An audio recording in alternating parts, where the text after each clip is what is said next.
welcome to the D3D4 Football Podcast with me, your host, James Richards. Right, hello everyone, welcome back to the League One Preview Podcast. If you've already listened to League Two, then you'll know what this is about. If not, then this is where we go 1 to 24, or 24 to 1 I should say, predicting where we think each team will finish in League One for the forthcoming season, the 2020-21 campaign. Unfortunately, and I will start with this, it appears yet again a lot of the stuff that will decide where teams finish in the table happens off the pitch. And this is absolutely unacceptable. We should not be allowing anything to normalise this. As fans, I'm very much against us just getting used to this being the status quo. I think at some point we all have to group together and try and affect change, because it's simply unacceptable. You know, last season, obviously, Bury disappeared. Bolton had a points deduction. This season, as you'll see, we've got Charlton. We're not even sure what's happening with them in terms of court cases and stuff in this pre-season. Wigan still going through a takeover. Hopefully that will go through. But it's not right that football and league tables are decided by matters not taking place on the grass. And I, for one, am sick and tired of it. And, I may not be alone when I say it kind of diminishes your spirit and sort of makes you a bit jaded about following the game when it's constantly like this. But I don't know. Any comment on that, Ed or Chris, before we jump in? I totally agree. I mean, we mentioned a couple of teams in the League Two one before. It's not what the game's about. It's not why we fall in love with the game. Ideally, we shouldn't need to comment on the ownership structures or the wage structures or administration and court cases and HMRC winding up positions. That's not what we should be here to talk about, but it's impossible to ignore it when it's so influential on what's going on in the game today. And, the EFL, football clubs, people in general just need to get a grip on this.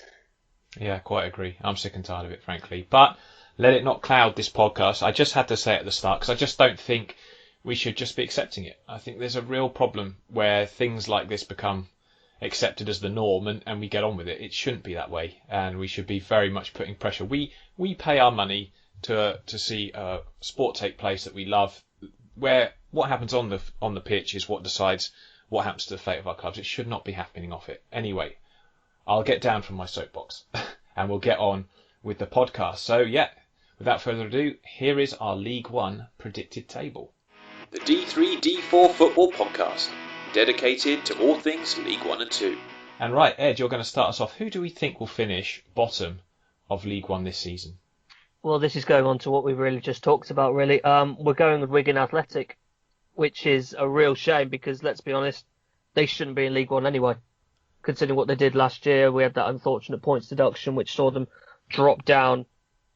And to be honest with you, the situation and the uncertainty around them means that we have no idea what this squad's going to look like if they do manage to get into a position where they can save themselves. I've had a look and I think they've got 16 or maybe even 14 first-team players currently contracted to them. How many of those are still going to be there, we don't know. You've already had the likes of Jamal Lowe's gone off to Swansea, Anthony Robinson's gone to Fulham, Keith Moore's gone to Cardiff, Jay Dunkley to Sheffield Wednesday, Gelhardt to Leeds. There's just going to be more of that going as well because this is a talented name of squads that are there. But you just can't guarantee they're going to be there in League One this season, and that could leave them in a really difficult position should they be able to start the campaign. No, it seems unfair to just lump them straight at the bottom, but that is indeed what we've done, simply because they have shed literally all the talent. I mean, Shay Dunkley's gone, like you say, Sheffield Wednesday. These are talented players. These players are, players that have deserved their chance in the Championship, a lot of them, and unfortunately they won't be doing it with Wigan. So sad times there, but we're hopeful that things will improve. Chris, in 23rd, who have we got finishing second bottom this season? Well, I promise this isn't a bias from me. We've gone for Rochdale. They're one of the clubs that, they already, for League One, they have reasonably small crowds. They're already run on a tight financial schedule, and COVID, as their owner has put it, has tightened things even further. They've lost a lot of good players, Ian Henderson, Calvin Andrew, Callum Camps, just to name a few. I think they're in for a real tough season because I've not seen any substantial replacement for that. And actually, over the past couple of seasons, we've seen how important Ian Henderson's goals have been for them. And in his absence, I think it's going to be a long, hard season. It can indeed appear that way. I would say Alex Newby. He was a guy that I know several clubs were looking at. That they signed from Chorley. He's a good player. So, he is a talent. But there's simply not enough, to be honest, there to suggest that they are going to do very much more than finish in the bottom pack. If they do stay up, they will have achieved something excellent, I think it's fair to say. And that's not being condescending. I just think, given the circumstances, they will do well to survive this season. In 22nd, we've gone for Northampton. Now, this is a difficult pick because Northampton obviously came up with some barnstorming playoff performances at the end of last season. However, they play a style which we're not sure how well it works in League One. Also, they've seen some of those very talented players who were key in helping them get promotion, Verdane Oliver being one and Charlie Good being the outstanding one, both leave, and obviously Jordan Turnbull as well has moved on. He's now gone to Salford. So they've lost a few of the key players. Callum Morton as well should be mentioned here because he is probably not coming back to Northampton on loan, and he was influential in their drive and their energy that they use and the system that they play. You'd argue actually that the two key players that were influential in that system, especially in an attacking sense, Oliver and Morton, both not there. So there is a lot of unknowns. They have got in a couple of good signings. I think Kieran Bolger is an excellent centre-back and will go some way to replacing Charlie Good, and he'll fit well with that system. Joseph Mills we know all about. Missalou will be interesting to see how Mr. Missalou will fit in a midfield in League One with coming off, of course, from Oldham. But to me, I think this is a side that probably will struggle. And at the moment, we have decided, therefore, to put them in 22nd. Who have we gone for in 21st, the last relegation place, Ed? We've gone with Milton Keynes Dons, and I think our opinion on this was really swayed by one particular deal which has happened quite recently. Yeah. Which is, to most people who don't know, was Reece Healy going to Toulouse, who last season Reece Healy was on fire in the back end of the last game. He looked easily one of their best players, and he's moved on to Toulouse, and there's a real concern now that the goals are just going to dry up from Kidons because they haven't really brought a great deal in the mids anyway. Richard Keogh, is a big name. You make of that what you will. I personally am not that keen on it. He could be decent at this level. Donald Harvey's come into Man United as well. Joe Mason and Callum Britton have signed new deals. Glenn Gladwin's come in. And then, of course, Alex Gilbey has also gone off to Charlton. Conor McGrain has gone to Lincoln. And they're just left in a situation where you're really concerned about them this season. I have a feeling COVID has affected them more than other clubs in some respects because the key business, isn't it, of their owner, Mr. Winkleman, is stadium events, which have been all cancelled. And the summer is a key part of that industry. So he's had all those big events that he probably had planned cancelled, had to issue refunds. There's a couple of big concerts lined up there, I think. Yeah. So I think that is a huge pressure on his own business in a time when football clubs as well going to be playing without crowds for at least until, as we say, October. So there is concerns over MK Dons for us at the start of this season, and I really do feel for them losing Alex Gilbey and Reece Healy because those two were key players. Carlton Morris is a good sign. He's getting back. Yeah, he could be crucial this year alongside a Kieran Agar potentially. If they have enough goals, that's the only question, isn't it? So we've got them in 21st. Chris, who have we got in 20th? AFC Wimbledon, and I don't think this is by any means a negative prediction. I think, as we've said for the last couple of seasons, AFC Wimbledon are still in this position of transitioning into they're returning back to their spiritual home. I think Ollie Palmer in particular stood out as a really good acquisition, and I think his goals will be important this season.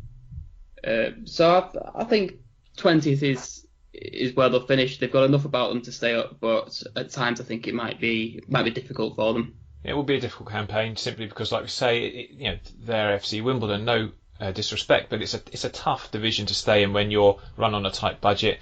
Moving to Plough Lane, it's brilliant news. It's fantastic. I mean, it's literally just the other end of the street where they used to play on the Greyhound track. I've driven past it a few times. It's looking impressive. The big flats built all around it, enclosing it in. It's going to be interesting what atmosphere you get there. But yeah, I think if they can stay up this season, it will be very important. It'll be a massive achievement.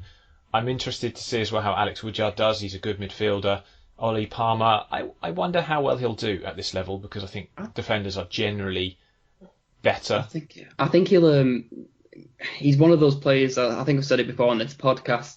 You watch him play and you don't think much of him until he gets a sniff of goal, and he'll get it on target, and a lot of the time it'll end up in the net. We look at the partnership that him and Nadazan had at Crawley, and I think they could recreate that with Joe Pickett. I agree. Players, I think that could be a really good front two. That. Look forward to seeing it, certainly. But at the moment, we have them staying up in 20th. In 19th, we've gone for Shrewsbury Town. Now, this is quite difficult because Shrewsbury, I think, are a team with a lot of talent in their squad. My big concern is who's going to score them goals, where are they going to create enough chances from, and also it's an indictment, really, on my opinion of the manager based on last season. Now, I know the Salopcast guys did an excellent interview with him pre-season where he's saying he's going to change his tactics. That may be the case, but until I see that, I am still sort of going to be sitting on the fence regarding whether I think he's tactically astute enough to do well, whether he's attacking minded enough to get them up the table. At the moment, they don't have enough attacking players. You can't tell me, Jason Cummings is going to be able to lead the line. Very disappointed I was when they let Okanabiri go, because I think he's an excellent striker who's a natural finisher, and they don't really have that at the minute. But they're solid defensively. They really should not be worried about relegation. But my concerns with them, as I say, despite what the manager says about changing to a different formation and being more attack-minded, until I see that, I have my reservations. And for that reason, and also the lack of marquee signings, I think, as well, especially attacking-wise, I am reserved of how well they'll do. And I've put them, as we've all agreed, in 19th place. Ed, who have we got in 18th? We've gone with Accrington Stanley, and we're entering that period now of literally 16, 17, 18 teams, and we include Shrewsbury in this, where they could finish anywhere. Like, this is such a good mid-table. This League One season, I'd argue, might actually be better than the Championship, but you can make that choice yourself. But we've gone I agree with you, of course. We've gone with Accrington in 18th, who are just a really likeable club, aren't they? They just go about their business so well. We do think the departure of Jordan Clark to Luton is a big loss. He was fantastic last year. But they still do have Sean McConville on the wing, who's an excellent winger as well. Colby Bishop's been a fantastic story, being brought in from Leamington up top. Cameron Burgess is coming from Scunthorpe at centre-back, who could be a solid addition as well. And generally, you know what you're going to get with a John Coleman side. You're going to get one that's so well organised, so well structured, and should be a welcome addition to this league, and we'll think they'll be solid in mid-table again. Yeah, I agree. The trident that they have, wasn't it, of McConville, Clark and Key, it's only one of those left now, and I think that might be a difficult thing to sort of absorb. I don't know, though. I think some of the signings they've made, I won't pretend to know how all of them will do. People like Tom Allen and Matt Butcher coming in on loan. Mo Sangare, a name I recognise, but not someone I'm that familiar with, so quite interesting to see the kind of players that they've put in this team and how they'll play. And I think, they're a team that we like, but won't necessarily see them rip up any trees, but will certainly not pull up any plants. Yeah, exactly. But they certainly, I don't think, should worry about relegation at the moment. Right, in 17th. Now, this one was the one I was pretty unhappy with, but I was outvoted, so I'll let Chris give you who we've got in 17th. This was probably the most debated one when we came to doing our League One predictions. We were struggling to place them, and as I said, pointed out before, we are in that part of the table where it's so difficult to actually pinpoint a place for them, because it's going to be a matter of a few points. It's Lincoln City. We just sort of settled on the fact that finished 16th last season. We're not convinced that they've got quite enough to push on significantly from that. I think they've had a couple of good signings. I think Theo Archibald's a really smart signing. Liam Birdcutt from Nottingham Forest could do very well at this level. Just not quite enough to have that cutting edge to get higher up the league, we don't think. But as has been touched on, it's a couple of points that's going to separate 17th to 9th or 10th, even possibly the playoffs. So yes, who knows? Make of it what you will. I was much keener on Lincoln than these two. I have to say, I had them in my sides that were outsiders for promotion, but we sort of came to the conclusion, and I conceded somewhat. However, I would say, Theo Archibald, he is a good signing. He has had, from sources that I've spoken to, some question marks about his attitude. So it'll be interesting to see how Mr. Appleton deals with that. He's well used, I think, to dealing with some difficult characters. Danny Hilton and Chris Maguire at Oxford, a pair that he did very well with. So not too concerned, but interesting to see how he gets on. I think Joe Walsh is an astute signing. I think Lewis Montsma is another astute signing, someone who I was looking at video scouting prior to his signing for Lincoln. So they have got the players. I think the only thing that a lot of people will be concerned about is who's going to score the goals, because they don't have like the Tyler Walker that they had last season. So that's the only thing I would question at the minute. But they do have lovely options, wide players, almost like two in every position. So I think they might do a bit better. But we've gone for 17th as it stands. In 16th, we have got Bristol Rovers. And again, very hard to put Bristol Rovers and this side into context. Our biggest question mark, and certainly for me, is around Ben Gardner, the manager. Not yet convinced that he is going to be someone to take this team forward. I think the business on the whole has been pretty good. Jack Baldwin, Max Ermer, experienced centre-backs coming. Josh Grant was very good at Plymouth and certainly deserves a chance. Probably the standout signing is Zane Westbrook. But they have lost Ollie Clark and they have lost Johnson Clark-Harris. So especially that last one, I think, is really the one where, like, who's going to get these goals from now? He's left and he is a huge player for them. I wouldn't be surprised to see them do some late business, because obviously they would have received a good fee for JCH, and we'll have to wait and see. But as it stands right now, we've got them sitting in 16th. Ed, who have we got in 15th? We've gone with the Green Army, Plymouth Argyle. Look, they'll be a welcome addition back into League One, we think, this year. And Ryan Lowe's building together a good side, and the infrastructure at Plymouth does mean that they're heading to good things. But for now, we think they'll probably be a season of consolidation based on what they've got at the minute. You've got Michael Cooper competing against the returning Luke McCormack in goal. Still got Gary Sawyer, Williamson, Scott Wooten, now kind of at the back. They're joined by Kellen Watt, so you'd probably imagine the 3-5-2 is going to continue. Oh, Joe undoubtedly, Edwards, I reckon. Undoubtedly going to continue, probably. Joe Edwards, Colin Grant in midfield. Danny Mayer is not going to get amongst the goals. I've spoken to Plymouth fans about this before. He won't get amongst the goals, but you can guarantee if you look at the dribbles list at the end of the season, he will be right up there. Byron Moore, phenomenally underrated player, brilliant as a right wing back. Panuche Kamara, I love, who's coming from Crawley Town. He's a Guinea-Bissau midfielder. He's one to watch. And then up top, Ryan Hardy and Luke Jeffcott is a possible front two again, who were brilliant at the back of the last season. And they've added Frank Nouble to it as well. So generally, this is looking like a really solid side. And I imagine there'll be a few more acquisitions to come as well. But they're looking a pretty solid team. Oh, absolutely. Yeah, I agree with all that. And I like Ryan Lowe's style. I think it's very good. My only question mark is how well will this back line cope in League One. I think it will be a bit tougher for them. They did struggle, it must be said, a little bit at the start of the League Two campaign. So I do have a few concerns and question marks over how they'll do defensively.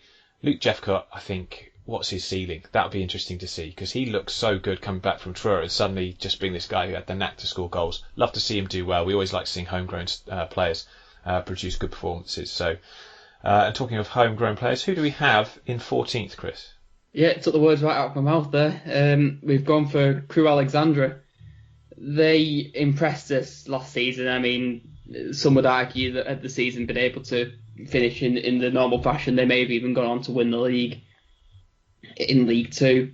And they've stayed very stable, which is something we all sort of commented on. They've not mixed things up too much.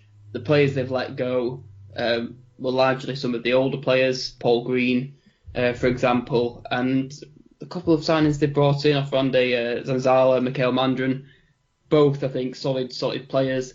I think they'll have a comfortable season, mid-table, 14th. Yeah, they could be one of these sides that grow, organically better than any other team, I think. Yeah. Donovan Daniels is a big signing. They need a big, strong centre-back. Hopefully he's that guy, and he'll be a dominant presence, because that's probably the only thing I really think they lacked. Maybe they could do with one more midfielder. Not sure. Paul Green and James Jones leaving. Yeah, I think an experienced head in that midfield would do them a lot of good. Yeah, but I do like the signings. I think they don't often sign a lot of players because they've got such great talent waiting in the wings to come forward. But the ones they do bring in, I think, generally improve the group. Right, in 13th, we have got Hull City. Now, this is a team that I'd be honest, it's very difficult to gauge how Grant McCann will do with them down in League One. They were really poor, I think, at the end of last season. But I love some of the signings they've made. Josh Emmanuel and Louis Cole, both excellent players joining in. Richie Smallwood, of course, we know all about him. And Greg Doherty, the standout one, by a mile, I think. He'll be a superb addition. Do they have what it takes to bounce straight back? It's difficult to know. I think a lot of the Hull fans are quite subdued in what they think of their team. Josh McGuinness, good player. Tom Eaves, good player. I'd like to see Keane Lewis Potter get some game time because I think he's a cracking talent. So they do have good players, and you'd expect a team of this quality to perhaps be pushing for the playoffs, and maybe they will do. But at the moment, I think that mood around the club, it's probably safe to put them in mid-table, and that's right where we've got them in 13th. Chris, I'll come to you with this one. Who have we got in 12th? Charlton Athletic. Now, this is one that it's anyone's guess. I think really a lot of it comes down to what goes on with the upcoming court case, which I won't go into too much detail, largely because it confuses me quite a lot. They've got a fantastic manager in Lee Bowyer. The squad they've got as well is looking reasonably strong. Connor Washington and Alex Gilby, both we think are solid signings. It's ultimately going to come down to what happens off the pitch, and as we commented at the start of this podcast, that's the really, really frustrating part about predicting Charlton. Yeah. If that can get settled soon, and they can get a couple more players in, we wouldn't be too surprised to see them push higher up the league. But let's be frank. If Lee Bowyer leaves, they could drop all away altogether. He's such a great manager. Well, exactly. In the absence of Bowyer and in the presence of financial instability, they could drop like a stone. Yeah. I can see why people might think that they'll really struggle. But looking at the squad that they have at the moment, defensively, yes, they're very short. Deshiolage Elijah, Ben Perrington, the only defenders actually there, I think, because Jason Pearce is injured. Tom Lockyer off to Luton does leave open the chance to bring Adam Matthews back, according to Lee Bowyer. So they will hopefully bring in a couple more players. It all depends, though, on this court case, and that is disgusting to have to say, that a future of a team like Charlton depends on what happens in the courtrooms. I'm just so tired of it. But on the pitch, like the players they've got, Chuck Sanike, Jake Foster-Caskey still there. Hopefully they'll keep hold of Dylan Phillips. Albie Morgan, a player I'm keen on. Erhan Ozuma, he's the League One Messi, he used to be called, I think. If it weren't for the off the field issues, no doubt we'd be touting these as a top 6 side. Yeah, we would. Yeah, we definitely would. Yeah, Alex Gilby was MK Don's best player last season. They signed him for a snip, So let's hope things improve. But at the moment we've got them in 12th, and that brings us to 11th. Who do we have in 11th, Ed? Right, we're going with Burton Albion. It's an interesting one this season. I think I'm really, speaking as a supporter myself, I'm incredibly encouraged by the early business that's come in. Stephen Lawless, Charles Vernon and Grimsby, Neil Luddy and Boswick, both into Lincoln, who look really exciting. I'm really hopeful about Kane Hemmings, who's looked fantastic form in pre-season. I hope he can take that into the new campaign. The big doubt with Burton is the manager, because the cloth is at an end. It's come to an end, and now we've got Jake Buxton, who is making his first step into management, and you can't be quite sure what you're going to get. I'd like to think he's just going to recreate what Clough is, because he has so much influence over him across his career. But you never know, he could be a complete revelation or he could be a complete disaster, so we're cautious of that. But generally, I do like the squad. I think with a couple more additions from the loan market, it will be top-half quality, and I would expect a similar campaign to normal as it was last year, assuming that Jake Buxton can continue the steady progression that there's been at this club. Are you a bit concerned at all about the age of some of the signings? You've got Boswick, Varney and Eardley all well past 30. To a point, yeah, but not too greatly, no. I think that's what, particularly in defence, I think that was what was needed last year. You've got Boswick potentially as the back line, might play a bit deeper. John Braith looks like he's going to be playing as a centre-half in the future, which I have no issue with because he's extremely reliable.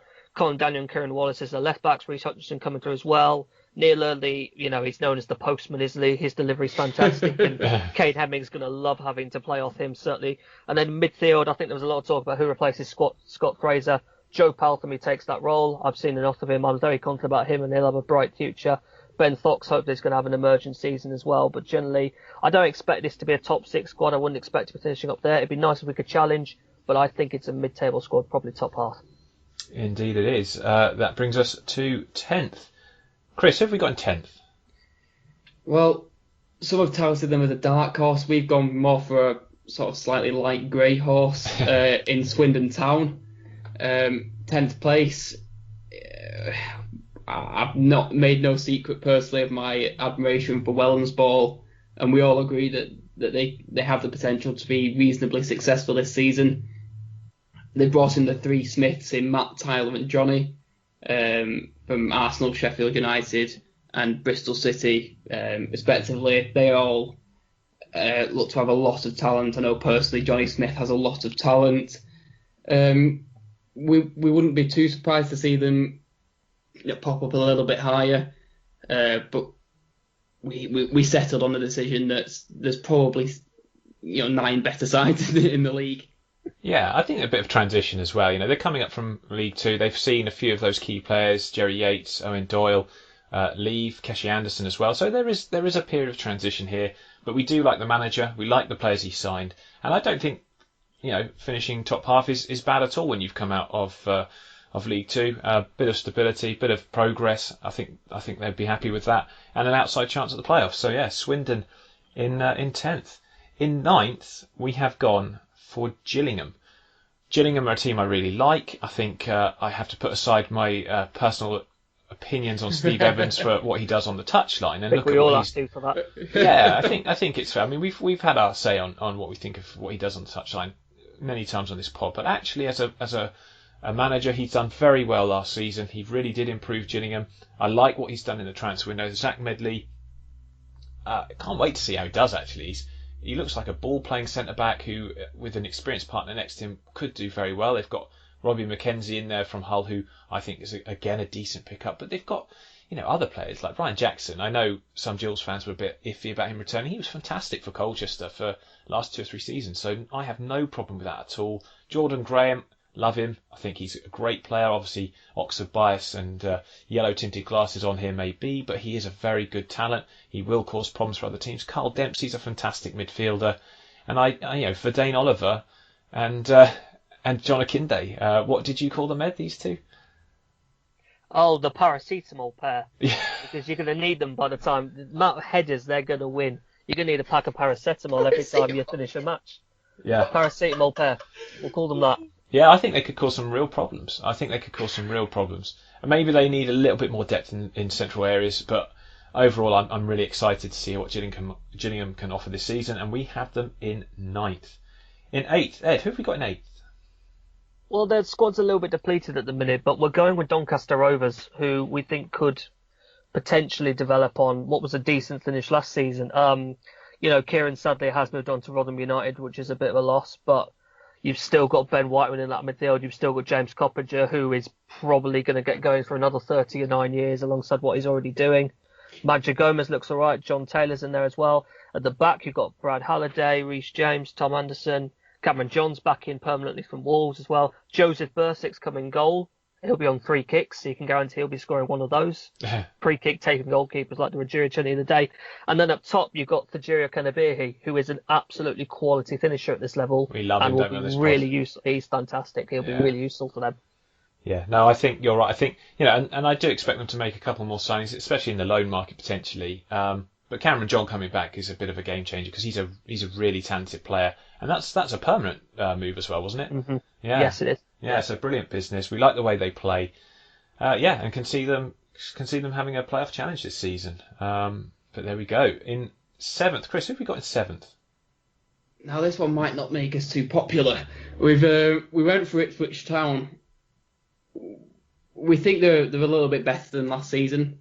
They've adjusted to League One life now. I think it was a little bit of a shock to the system for them to start with, and made some strange decisions about manager contracts and that sort of thing. Ollie Hawkins, I think, is a sensible signing. I think one of the big questions for me is the future of James Norwood. You've got to keep him. I would hope they don't get rid of him. Yeah. I hope they don't. Because if they can really make the most out of him this season, we could all see them sneaking into the playoffs. But I'll put it on the table now. This squad should be, I think, if you look at it on paper, should be a top 7 squad, like top 6 squad. Sorry, and they're a playoff team. They've got good, talented players everywhere. Caden Jackson, James Norwood, Kane Vincent-Young. He'll be fresh and like Flynn Downs, Judge in midfield. They've got good players. Yeah. It's just Lambert. And the way he got them playing at the end of last season, that slide was really concerning. And are they going to change from that? Are they going to move forward? Are they going to progress? That's the big question marks we have over Ipswich Town. I don't think anyone can argue too much with the signings they've made. Not many coming in, but they're all solid. So, yeah, I just think for them at the moment, will they make the playoffs? We've got them 7th. They're going to be close, but as you'll hear, we think there are sides slightly better and further advanced than them. And we'll come to one of those now. I'll let you take this one, Ed, because in 6th... you want me to cause the score. Right, 6th place, we are going with Sunderland. And that is, well, yeah, you think Ipswich was one that might be a bit dodgy. We'll see what people threw to this. Look, Sunderland, we know they're a big club. We know they shouldn't be in this division. You can talk about all that. The fact of the matter is, we're not completely convinced by Phil Parkinson. That's the best way to put it. I think this is a good squad. You've got Lee Burge, Remy Matthews is coming in goal as well. Still got Jordan Willis at the back. Luke O'Nine's a fantastic player. Bailey Wright's in there. Denver Hume's in there. Conor McLaughlin. They've had Morgan Theeney come in as well. Midfield, you've still got Max Power, Chris Maguire, Elliot Embleton, Grant Leverett. I'd love to see Jack Diamond get a bit of game time as well after he impressed it on loan at Harrogate last season. Yeah, Jackie Diamond was brilliant, wasn't he? He was fantastic. Josh Gowan as well. Charlie White and Will Grigg up top. And generally, it's a good squad. It's not maybe the top squad, but it's a good one. We're just not fully convinced that Phil Parkinson's the right man for them. I'm not fully convinced as well that that they improved significantly on the last 2 seasons. That's my big concern. I actually, Chris, you had them higher, no doubt. That'll come out in due course. I had them lower. Ed had them roughly where we've got them. So he compromised, and I think it'll be interesting to see how Will Grigg does. He's done really well in pre-season, moved up to Sunderland, so he's really going to make a go of it. Jack Diamond, he's very flexible. He's very versatile. Could be playing at left back, left wing back, left midfield. He's an excellent young prospect and deserves an opportunity to show what he can do. But at the moment, we're still a little bit unconvinced by Sunderland. But at the moment, we've got them in the playoff places. We've got them in 6th, and it will be very interesting to see how that transpires. In 5th, we've got Blackpool. Neil Critchley developing what looks like a very interesting team at Bloomfield Road, and I do like what he's done in the transfer window. He's a highly rated coach from Liverpool, through all the youth systems and what he's done there. He comes with glowing reputation. There is always a doubt over a manager that's in his first role in senior football. This is his first transfer window as well. That's got to be taken into account. But if you look at what he's brought in, you look at the style he's trying to implement, there's a lot to like. I think CJ Hamilton will do better at Blackpool in League One than he did with Mansfield in League Two last season. Jerry Yates is a poacher, is a finisher, he's quick. He'll be an interesting player to have up front. Marvin Pateta, like what I saw of him at Leyton Orient, I think he's a potentially very good centre half. Keshi Anderson, we know from Swindon what he can do. And yeah, generally speaking, obviously they've still got Feeney. Will they replace the goals of Nangele? That is a big question mark. I think we're all not sure whether Yates will do that. He's a different style of player, but I think they're changing their system, and I think it'll be refreshing for Blackpool fans to watch a full campaign under Neil Critchley rather than some of the football they were playing under Simon Grayson, which was very Grayson-esque and pretty uninspiring at times. So we've got. I think it speaks volumes about Blackpool as well that they're letting Ryan Hardy go out on loan. Because you think about how good he was for Plymouth and how he could handle a step up, and they're willing to let him go to a League One rival because they've got the likes of Yates and Anderson and Gary Medine and all their people as well. So could be a good squad this. Yeah, it should be. It looks on paper looks very good. Ed, who have we got in 4th place? Fleetwood Town. Now this is a good one. Fleetwood obviously last season kind of snuck into the playoffs without getting too much attention. And you've got your opinions on Joey Barton. You either love him or you hate him for what he does off the pitch, but you can't deny he's put together a good side. And we think they could have a playoff finish again this year, potentially even improve on it. The squad's still quite small at the minute. There is a bit of doubt about whether they replace Harry Suter, who was very good last year. Morgan Boyce is coming on loan to Liverpool. Not quite as proven so far, but he's still got Danny Andrews in there as well. Macaulay Southam-Hames. Paul Coote still in midfield. Wes Burns is a fantastic winger. Ched Evans up top. Callum Camps is a fantastic arrival from Rochdale, as is Jordan Rossiter and permanently from Rangers. Yeah, really Joel like Coleman. Jordan Rossiter. I think he's an important addition. And he's come in permanently as well, hasn't he? Yeah, he's coming permanently. And Joel Coleman's coming permanently from Huddersfield as well, so another Really keeper. good signing. And then you've got Paddy Madden as well up top, who's such a reliable goal scorer at this level. Josh Morris out on the other wing. And this is generally just, it's maybe not the most spectacular looking side, but we think they're a really solid outfit and they could have another repeat of last season, potentially even better. Yeah, if they didn't press the self-destruct button, and no disrespect to Wickham, because Wickham played them fantastically. But I just think in the playoffs they did self-destruct somewhat, and it didn't help their cause. They had an awful... the goalie, the goalkeeper, who's, he's so reliable normally. He had a very poor game in the home leg, and they left themselves, far too much to do. I think Coleman's a really smart signing for them. Yeah, I agree with that. He was well established in Oldham's side in League One. Going back 5 years now, I think, 5-6 years. Went on to Huddersfield, where he's made Premier League appearances. He was their second, third choice keeper in the Premier League, and I think he'll be a standout performer in this league. Interesting to see how they do, but yeah, we like Fleetwood, and we think they'll finish in 4th place. Just missing out on automatic promotion then in 3rd. Chris, who have we got in 3rd place? We decided on Portsmouth in the end. We sort of decided that last season second half of the season they had pretty good form. Obviously they had the hiccups at the start of the season, but once they got that settled, they looked like a really strong squad. The reason that we've not put them into the automatics was a couple of concerns that they've not done much in terms of recruitment, but have lost key players, Christian Burgess, to name one of them. So we're not convinced that they've got quite enough to get into the automatic places, but a strong season for them nonetheless. Huge issues over Kenny Jackett with the fan base. A lot of them don't like him, want to see him go, don't think he's flexible enough or ambitious enough. But he's progressed them pretty well. They've not done badly since he's been there. They've, I think, steadily improved year after year. They had a poor start to last season, which kind of ruined the campaign to a certain degree. Yeah. And I think, they may well have been promoted automatically if it hadn't been for the shutdown. They were unlucky against Oxford in the playoffs. They lost on penalties, let's not forget. So this is a good team. They do have your favourite player, Ed? Sorry, we're on about Portsmouth. Wake up, mister. Sorry, Wake up, Mr. Walker. Yes. Ever professional on this podcast. I do love Rodney Curtin. I'm kidding. Marcus Harness, obviously, I'm hoping he can have another spectacular season like he did last year and kick on even more. Okay, so we've woken Ed up there. So yeah, Portsmouth. Sorry about that. Portsmouth in 3rd place, and in 2nd place, I was the only one actually not very convinced of this. But don't lie, James. This was You're all too conscious about yourself. Too hesitant. Too hesitant I am slightly, but I've been an Oxford fan too long. But we've got Oxford United finishing 2nd in the table. Basically, it's the same squad as last season, but just a couple of players. Marcus Brown obviously heading back to Middlesbrough. I'd love to see him return, but the big signing of Matty Taylor coming in from Bristol City. We've got him back permanently. We've still got Rob Dickey at the time of recording this, and whether or not we keep him, don't know. Well, we do. I mean, he's expected to leave, but then we do have players potentially capable of stepping up and taking his place. Marcus Mcgrain, a really good signing on loan from Nottingham Forest in midfield. Liam Kelly's come back on loan from Feyenoord. And I think the big signing for me that I can't wait to see how he does, and it's an area we all had concerns about as Oxford fans, was our right-back position. Sean Clare comes in from Hearts for an undisclosed fee.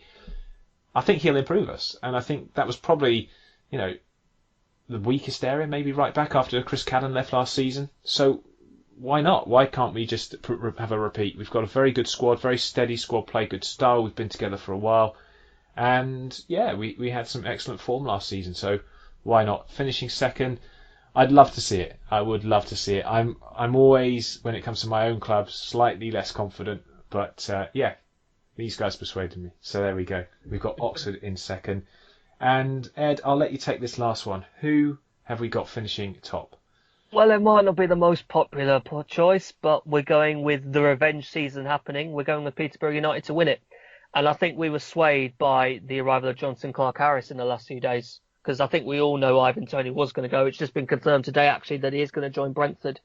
And that was always going to happen. I think we all knew. And then they go and bring in Johnson Clark-Harris, which just shows how good Peterborough's recruitment is, that they can go and bring in someone who should really replace the goals in that team. And then, there's Christie Pibb in goal. You've got the likes of Mark Beavers, Frankie Kent, Dan Butler, Jason Naismith in defence, Ethan Hamilton, Reece Brown are coming in midfield. Ryan Broom's coming from Cheltenham, who's going to be brilliant. It's going to be great to see him in League One. And then definitely. up top, you've got Mo Issa, Sariki Dembele, and Johnson Clark-Harris. What a front line that is. And it hasn't even got Ivan Toney in it. And So it's a phenomenal front line. It's the return of Clark-Harris as well. Which, It's the return of Clark-Harris, yeah. You'd think that, because he left Peterborough to join Oldham for, I think it was 10 grand or something. It was a nominal fee. He's got something to really prove more than any other big signing.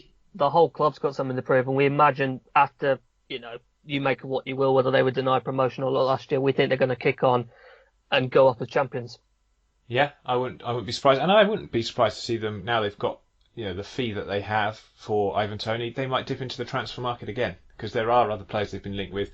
Obviously, won't go through them all on here because it's a hearsay as it stands, but I wouldn't be surprised to see them strengthen further before the season starts. So we have Peterborough finishing top. And that's it. That's our 1 to 24 League One predicted table. Hope you've enjoyed our club by club go through. It's we'll probably be completely wrong on pretty much all of it. But I have to say, this is going to be a terrific League One season. There is still some doubts about what coronavirus will do to the campaign. Let's all just pray that nothing like we saw last season happens again, because I think football would really struggle to deal with that, as would the country as a whole. So let's hope we get a full campaign where matters are all decided on the pitch. Let's hope and really get behind Wigan and Charlton and all clubs that are going through strife, through things that are not really of their control. I mean, you can't argue that Wigan's problems are because of bad overspending, or Charlton's indeed. So it's really sad to see. But that is our table. Hope you've enjoyed it. Go and check out our League 2 1 to 24s as well. Give this a retweet, and if you've got any problems with it, I urge you to blame Ed and Chris. Okay? You can find them on Twitter. Sorry, what? So I'd just like to say that James took complete control of this prediction. Yeah, I'm going to edit this bit out. So he wanted to put Swindon bottom, guys, by the way. He wanted Swindon 24th. You've heard it here first. He said Oxford would get 100 points. He did, actually. I do remember him saying that. Rob Dickey to score 20 as well from centre-back. Yeah, God, yeah. Yeah, you watch him do it now. All right, guys, take care. Enjoy the season. We will be back, I think, most likely, after the first games of the season proper. We won't be probably doing a podcast next weekend for the League Cup. So enjoy these two, absorb them, and I tell you what, a lot will probably change before the season kicks off. So until then, everybody, take care and goodbye.